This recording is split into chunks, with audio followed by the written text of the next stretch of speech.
Hey everybody, and welcome back to FSI DFS. I'm McKinley412. Today we're going to be looking at this 11-game slate. We're going to spend a little bit more time on roster construction, lineup construction, and building today, and a little bit less time on just focusing so much on the pitchers. This is a slate where it's like early on in the season when you get to like day 3, 4, 5 of the season, and all the aces already pitched on opening day, and now it's just kind of like the leftover scraps. It's kind of essentially what's happening again, just with the All-Star break. A lot of the aces went on that Friday, and now we're on day 4 of all this, and we're kind of at the end of the rotation. Nothing is really getting you super excited. So we'll spend more time on the roster construction today, lineup construction, and a little bit less on the pitchers. But still, we'll go through the pitchers. Weather-wise, that we do have to be paying attention to. There is quite a bit of rain going on in the nation. Tampa Bay at Baltimore, Atlanta, Philly, Cleveland, Boston, and LA at Kansas City. All places that we probably should be paying attention to as the day goes on. So pitchers, like I mentioned, it is not a star-studded cast. I think Fried and Gonsolin, those are your two guys that really stand out. I mean, they are the guys that stand out. But I do have Manaea all the way up at the top. So Fried, 10.5K, super pricey. He's got a tough matchup going up against Philadelphia.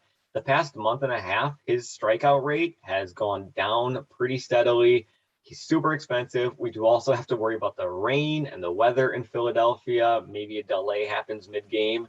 I think all of these things combined put him a little bit lower than Manaea for me on this tier list. Gonsolin, I have ranked below Fried and Manaea number 1. Gonsolin, kind of the same thing. He's stumbled into the All-Star break. I know he's 11-0 on the season, but we need at 10.2K, we want guys that are getting, mid-20s probably for at least cash games. And yeah, he has been limiting the earned runs, but we need more from him. He kind of stumbled into the break in terms of a fantasy production standpoint, did not have a good All-Star game. And now he's got Washington, who just doesn't strike out quite a bit. So I think that's, again, putting Gonsolin a little bit lower there. But Manaea is going to be the top guy going up against Detroit.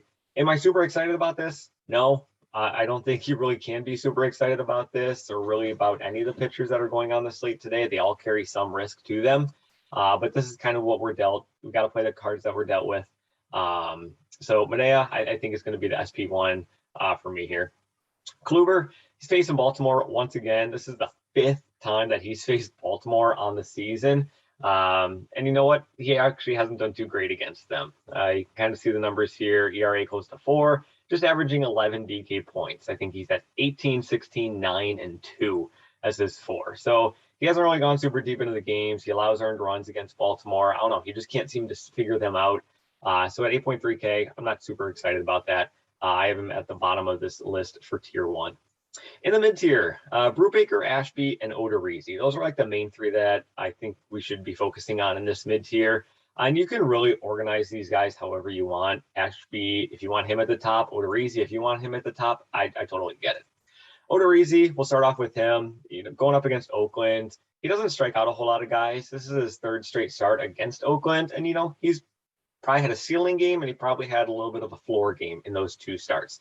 So if he can finish in the middle, if he can get you 17, 18 DK points, I mean, that's fine. He's not going to burn you going up against Oakland, but, he's probably not going to have that ceiling game as well. But if you want to go there, totally fine with that. Aaron Ashby, I think, has the highest ceiling of any of these guys. Don't pay attention to his last start. He was just pitching off. It was a bullpen game for Milwaukee.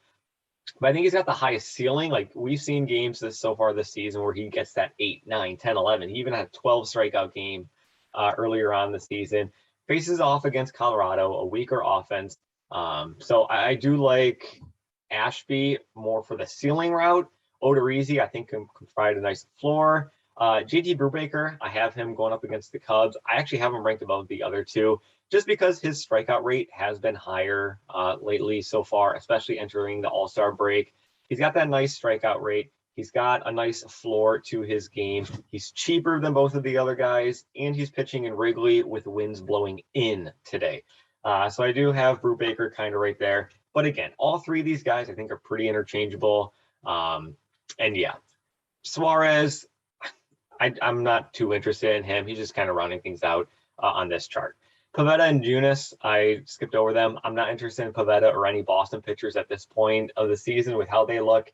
And Junis for San Francisco, just watch his pitch count. He hasn't been going super deep into the games. And that price tag, I want somebody that's going to be pitching a little bit farther into the games. Going into the cheap tier, I have Syndergaard up at the top. Greinke actually second, Flexen, and then Plesac to round things out. Syndergaard going up against KC, and then Greinke on the other side going up against the Angels are my two favorite pitchers in this low salary tier. Syndergaard, he's been pitching very well. His strikeout rate is starting to creep back up. He's got a nice matchup going up against Kansas City. Greinke, on the other hand, his home road splits are absurd. I've completely missed this all season long. 7 home starts for Zach Greinke this season, and he has not allowed more than 2 earned runs in any of them.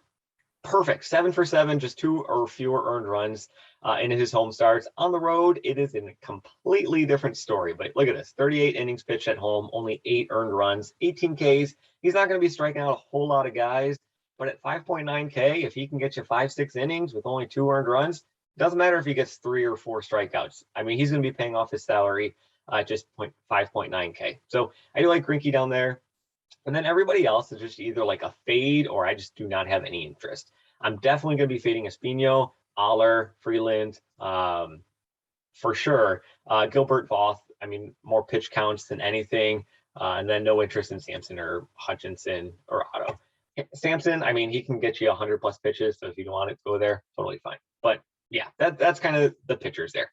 So let's get to the bats. I'm actually going to start over here with the San Francisco Giants. I have them as the money savers, and that's what they are. These guys are dirt cheap, and they're in a great spot today. And they're probably going to be the team that really opens everything up for you. Going up against Gilbert for Arizona, it's going to be a bullpen game for Arizona, and their bullpen is just not very good. So I do like the San Francisco bats here, especially. So top guys for the San Francisco bats, it's going to be Estrada. He has fantastic numbers. It's going to be Flores. There we go. It's going to be Flores, and then it's going to be Estrada, trying to get the things put in there. Ruff, 3.2K. At first base, and then Mercedes. Mercedes is really going to be the, I think, salary opening guy for a lot of lineups. He's probably going to be super chalky, min price, 2K in the outfield, and he's going to be batting right in the heart of the order, projected in the heart of the order in that 4th spot. So Ruff, Estrada, Flores, Slater. If Villar is in there, he's got some fantastic numbers on the super short data that he does have. But if he somehow magically does get in there today, he's got great numbers. But again, very small sample size. I would stick with the Ruff, Flores, Estrada, and Mercedes kind of as your San Francisco team. And like I said, you can pair them with pretty much anybody and go from there. So let's get into some of the builds, let's get into some of the bats. Houston, I have as the top ranked team so far on the slate tonight.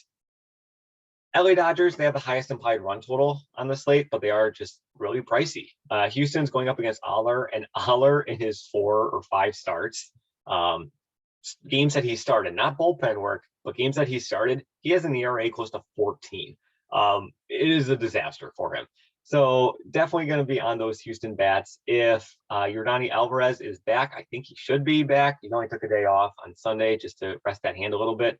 But Alvarez is going to be your guy. He's probably going to be the cover of this video. But Alvarez at 6.3K. 6.3K doesn't scare me, especially with all these pitchers on this slate. So Alvarez for sure. It's going to be Tucker, Bregman, and who's the 4th guy? Altuve. It's a tough 4. I mean, it's an expensive 4 is what I should say for Houston. But again, you pair them with San Francisco and you can certainly fill in a nice lineup. So you get the Altuve, Bregman, Alvarez, and Tucker for Houston. Throw in Estrada, throw in Mercedes for San Francisco. Let's go to the pitchers. Throw in Manea for the SP1. And you got 4.7K remaining for the rest of your lineup. Totally possible. You can go cheap at first base. You can throw in I think I already talked about Ruff for San Francisco. Throw him in there. You can easily get to a nice lineup with Houston and San Francisco. If you don't want to go with the Houston route, want to be a little bit different, maybe you go down to Milwaukee and the Dodgers. And that's a combination that I think fits very well together as well, just with the positions of the players that we want to be targeting. You can throw in Freddie Freeman. So from Milwaukee, you're going to want Renfroe. Brousseau, if he's in there at third base, super cheap, 2.5K, could be batting in the middle of the order. Fantastic numbers against left-handed pitching so far this season. But Renfroe, Brousseau, Adams, or Adames for Milwaukee, those are going to be your guys that you're going to be wanting to target from them. On the Dodgers side of things, again, they have the highest implied run total on the slate today, but it's your usual guys. It's Mookie Betts, Freddie Freeman, Smith, Bellinger. If you don't want to go Bellinger, you can go down to Trace Thompson. He's even cheaper down there.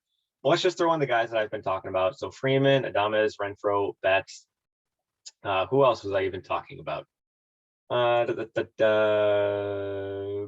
here we go, at third base. And then say we'll go Will Smith for the Dodgers. 5.4K remaining. I mean, that's without a pitcher. So it's going to be a little bit tighter, but maybe this is where you go down to Greinke, who's only 5.9K. Fill him in there. Go super cheap at the outfield. Maybe you throw in Mercedes. Maybe you go down to Trace Thompson, who's cheap. I'm not going to spend time finding them, but if you just throw in a super cheap 2.3K guy, you're looking at near 7K remaining for another pitcher and then a cheap second baseman. So I do think Milwaukee and the Dodgers kind of mesh well together in terms of the guys that we want to be targeting and the positions that are eligible. They just kind of fit nicely together. Cleveland, I just have them ranked out as the fourth team just because, I mean, Boston has just been a disaster. Pivetta, I think he's got 7 or more earned runs in 3 straight starts. So yeah, they're right there as well. In terms of the GPP, Atlanta, they're my top GPP play going up against Suarez. Again, check out the rain on this one. But Atlanta, they're super pricey, so it's going to be tough to jam a whole team stack in there. But again, this is where San Francisco can really come into play. Excuse me. Atlanta's the hottest team in baseball. And it's going to be your usual guys that you're going to be targeting. It's going to be Austin Riley. It's going to be Acuna. It's going to be Swanson. It's going to be Contreras.